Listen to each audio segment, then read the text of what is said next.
Madcap Music Review. We're here at Hughes Drive Productions with Phil Simpkin and Shawn Taylor of the Simpkin Project. What's up, guys? How's it going, John?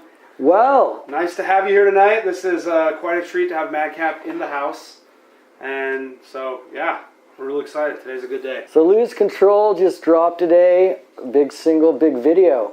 Yeah. Tell me a little bit about that. This has been a project that's been a part of we have our new album coming out. This has been a project we've been working on for about the past 3 months. We recorded a video. We want to release a single as a springboard, and so we got all of our friends involved. It's part shot live at a concert, and it's half shot live, kind of on a sound stage, if you will, kind of thing. And our friend Brian edited the video, and he's a professional video editor, and he had made a video for Ralph, Rafi's Reggae Music, and it came out great, and we just knew we had to have one, as good as Ralph's. Ralph's looked so good. It was like, this is the guy to go with, Brian, and yeah, it was great for the video portion, Yep, and he exceeded our expectations, like we knew he would, and yeah, it looks great. Now we're really stoked on it. We also have a ton of other people responsible, to help to get that out. You guys, some Stranger were there on the day. Yeah, that video shoot. That was fun. That was super fun. That was a total unexpected drive-by. The guys from Stranger crashed the video shoot, and we just, got a couple cases of beer, and they really made the vibe in that room. Tilly and David, huh? Yeah, you can see it in the video. I think you hear them at the very end. Yeah, I think at the very end you get a couple of them hooting and hollering, calling out. Yeah. So that's cool that we were able to incorporate them being there. That was super fun. Did you find doing a video being... Because you've got to play the song probably 30 times, over. Did it get to a point where you're just like, I just don't want to play anymore? You know what? With that line, I feel like exaggerated, like who knows what take it was that finally went in there, but yeah, I mean, you also want to make sure you do it so you're not wasting anyone's time, and so you just go about it, just get in the zone, meditative process. It's a cool process, that's for sure. We've never made a video. The videos we have done in the past have been without like the synchronicity part or the performance part of it. We were able to just kind of go in there, and we had the track, and took just one afternoon, and that was it.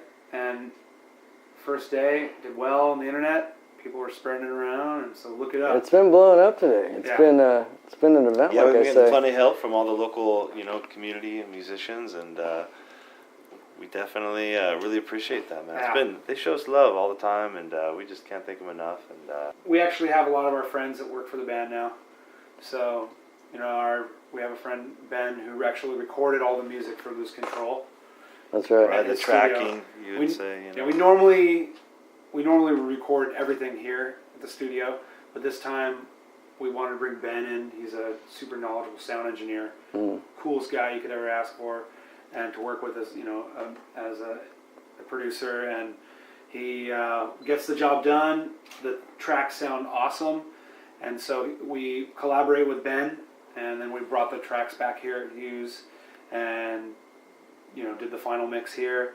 We sent it off to our mastering engineer, Ruben Cohen, from Lursen Mastering in Hollywood. He's done a few of our albums. Lursen is one of the best mastering facilities around, and so we sent it up there to him, and he took care of it. And we shipped it back down, sent it to Brian, and then we had a couple graphic artists work on the artwork. It came all down to the wire. It was so funny. We should have one of those cameras running where we kind of did one of those reality shows where clocks. We're not going to make the deadline, kind of thing. But it's all coming through, and as we speak, we're still waiting for the CD to actually come, the physical copies. Okay. We're waiting for some more merch. It was going to be cool. Limited edition, only 1,000 prints. Oh, wow. Only 1,000 prints of the single, so it's super limited edition. That's way cool. And our fans that come to the release party are going to get one. And we'll have them obviously for sale on the tour coming up, but it's going to be super limited pressing. Obviously you can buy it on the internet and stuff like that, and it's free on Spotify. Go listen to it on Spotify. So. Just a little bit of something before the album comes out, Yeah, it's just a little taster. Exactly.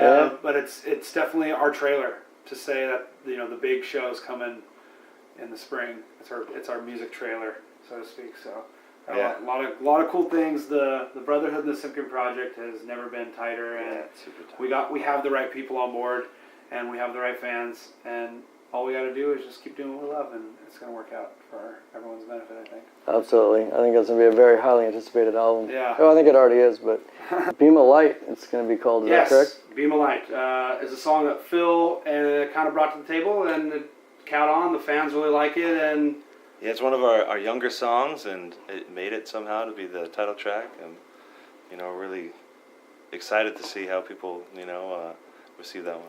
Well, I think what's cool about this album is so many of these songs have been road tested. I mean, I remember hearing Lose Control at the reggae retreat in 2012.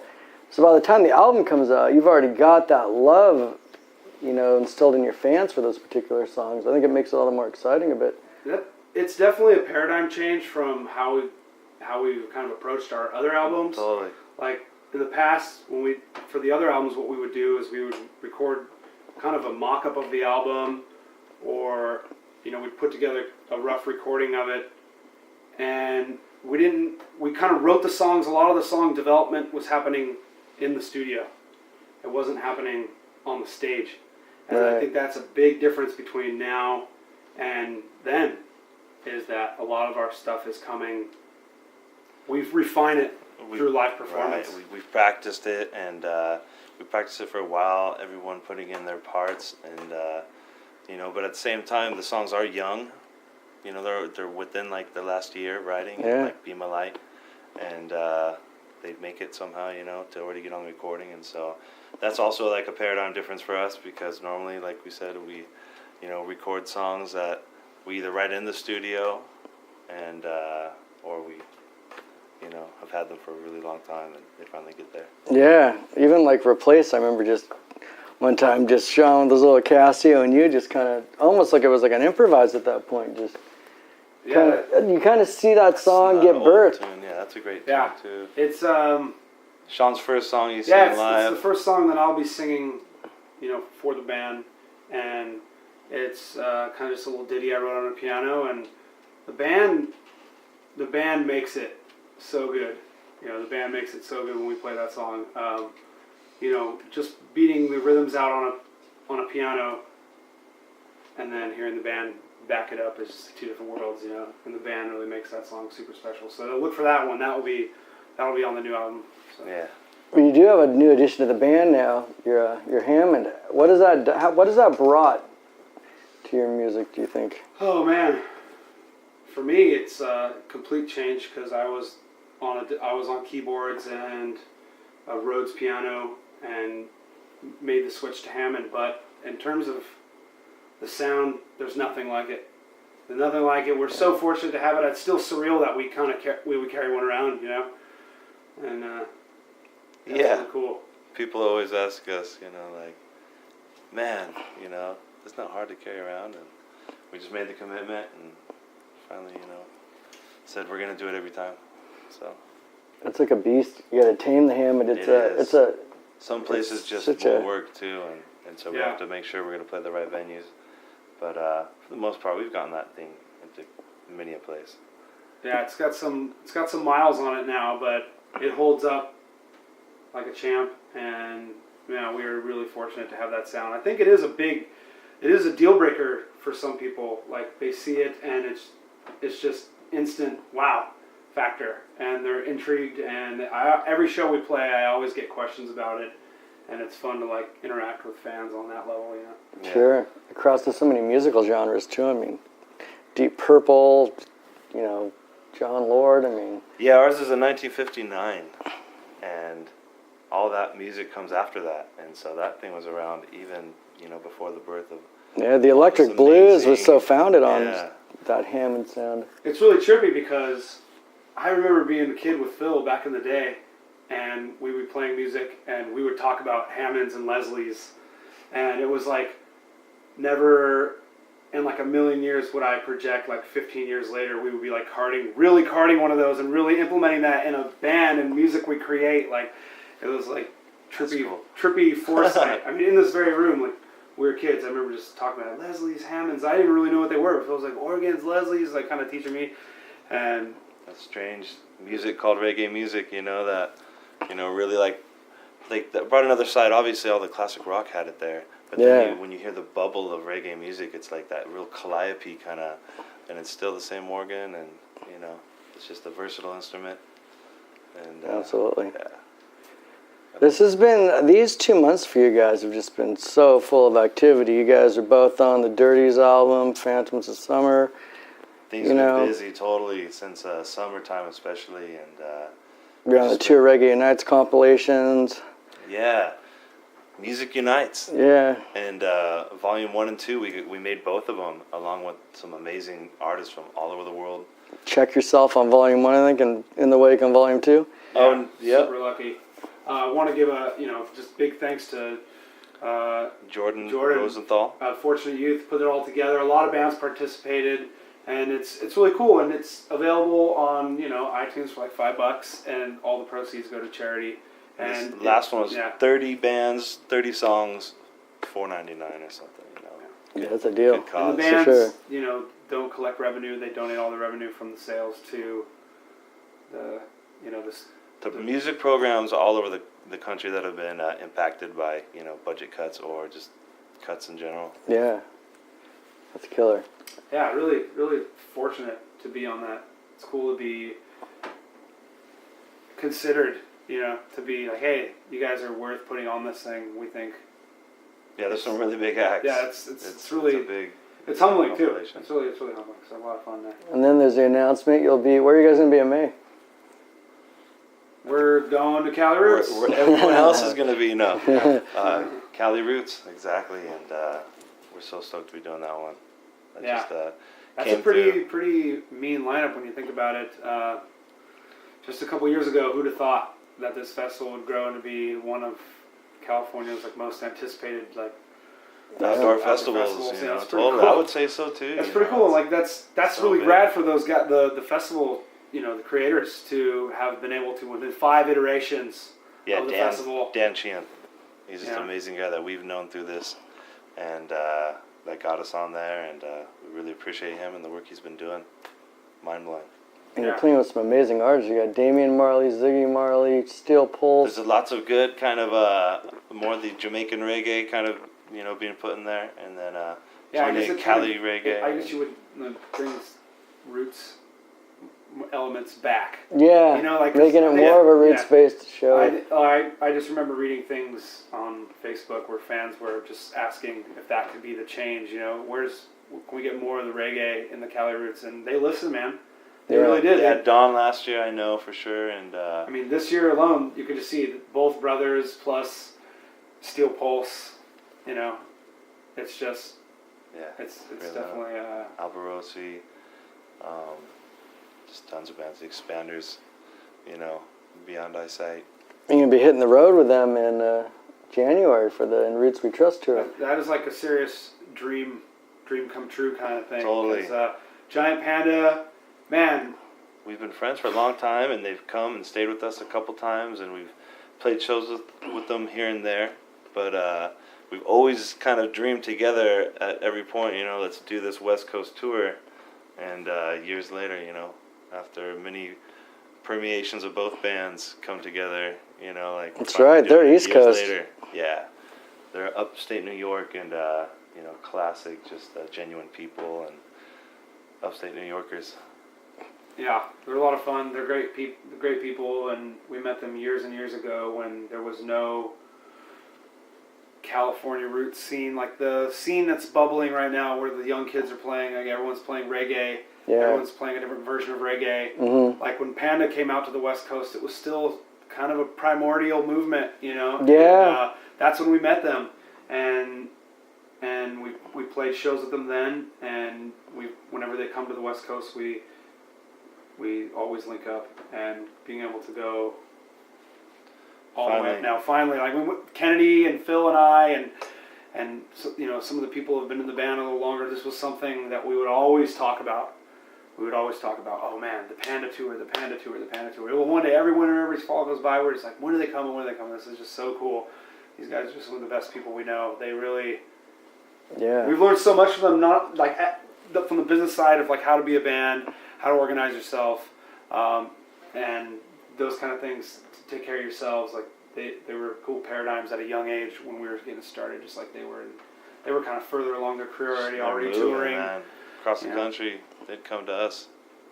We wouldn't come to them. It was cool. It was kind of fate. They needed a place to stay. They stayed here. Kennedy lodged them a few times, and then, when someone stays at your house, you perform a friendship, and then you did a little documentary with them too. That was a lot of fun. Those are good people, and people if I ran into the street, any day, I'll know them for the rest of my life, and they just they live in New York and we live on the West Coast, but we're tight. Together. It's great. Well, and it was like you're saying, there's a movement now that, you think of big significant musical moments in music history. You had the Summer of Love in the psychedelic era, and then the birth of metal and hard rock in the 70s, and then, disco came around, and then you had new wave in the 80s, and then probably the last major one, and I've said this a bunch, is grunge, started in 91, was done by 94, but you've got this Cali Roots movement that's, it's almost like you're in the midst of this movement that you almost think like you're going to look back on it and be like, holy shit, it's quite big. And it's all kinds of different bands. There's roots bands that are honest, paying homage to reggae like you guys, and then, you've got your Sublime sounding bands. The Sublime paradigm versus kind of like the Jamaican one, And like the 311 paradigm. There's like that style too, where the kids are more like 311. The hard rock. Like hard reggae, rock reggae. Metal, So yeah, the spectrum is pretty broad, and it is like a historical time, and all the way from San Diego. For that exact reason, yeah. You've got Stranger all the way down in San Diego. Right. Then you start moving up to LA. And you get into like the Inland Empire, you've got like Livingstone, Huntington's got, the Simpkin project, obviously. We love it. You go up to Santa Cruz, you could stop by and say hi to the Expendables, or before then you could stop by Isla Vista or Santa Barbara, say hi to, Iration or Revolution. And just all the way up the coast, you've got all these bands that are just, it's all kind of meshing. Yeah. Guys like Al Scholl that love to paint, and he's kind of part of that scene. Whole group of artists, Yeah. It's a great network. It really is cool. It's something I certainly never thought could form as a musician. I thought it is a great network. It really is a great network of people that are pretty cool to each other. Every band we play with, the band members are like really friendly. They're super cool. A big kinship between everybody. Yeah, and there seems to be this coolness between everybody that's a part of this ecosystem. And dude, we made so many great friendships that I would say that I would not have made if it wasn't for playing music in the Simpkin Project and just doing our thing. That's kind of like how the Cali Roots thing works. It's a magnet that draws all those people there at one time. It's like family reunion in some sense at certain point. In weird cosmic ways. Family reunion. That campsite for all the bands. It's a great feeling back there. Everybody knows each other. It's like one big family. It's like a high school reunion. Yeah, it's musical one. Yeah, probably cooler than a high school reunion, but yeah. I can imagine. Yeah. So when can people expect a new album to drop? I know it'll be 2014, but do you have a specific? You think it's spring? Is it bad luck to like put dates on it? Probably not a good idea. We know what we want to say, but you always have the secret saying, and then you just kind of you give them a quarter. You say quarter spring. So yeah, in all honesty, we want to have it out like a month and a half before Cali Roots Festival. That's a great target date. We love obviously with good summer album. Have that with us, and another video for sure to go with that, and. There's going to be 10 songs on the album, and some of the music came from a session we recorded in Colorado with the Giant Panda sound engineer, Joel. He has a studio out there. We were touring, and we stopped by and did 8 tunes with him. Oh, wow. And that Thompson and Ralph were still in the band, and we brought them back here, and we didn't really get time to mix them, and the studio was kind of not up and running, and we just kind of held on to them, and then we recorded this new material with Ben, and went back through the stuff from Colorado and found some really nice drum tracks. So we'll bring in some recordings from there as well to make a 10-song volume. Which are pretty good album. I think it's gonna be a great Simpkin album. People are gonna love it. Absolutely. So where's the best place people can find you guys that want to get to know more about you that may not? As far as on the web, as far as... Come to a Maybe show. to Shawn's doorstep. Yeah. So, Come to a Shawn's. show. I mean, obviously, Facebook, the connector of all connectors. Like, yeah, it's go to Facebook. We do a lot through there. We talk. That's where we talk to our fans. the that most. big community, you know, of bands is really kind of like, you know, exemplified through that social media and that Facebook especially. And so, yeah, it's been a big help. And You got a merch section on your website, too. Yeah. For people that want shirts and we got, the albums, the physical copy, yep. It's all. which is always better, I If you think. go to I've always simpkinproject.com, you can go touch every corner of the Simpkin Project from there. So they just Artwork. Start there, yeah, everything. anything. Yeah. And yeah, you go check that out if you want to get to know us more. We're friendly people. So. They are, and talented people, and humble people, and wonderful people. Thank you both for having us. We really appreciate it. John, Thank you. anytime. We appreciate having you over here at the house and seeing you at the shows. Simpkin Project. You can feel it. Yes, it's the rhythm and the vibes they show. You can feel it.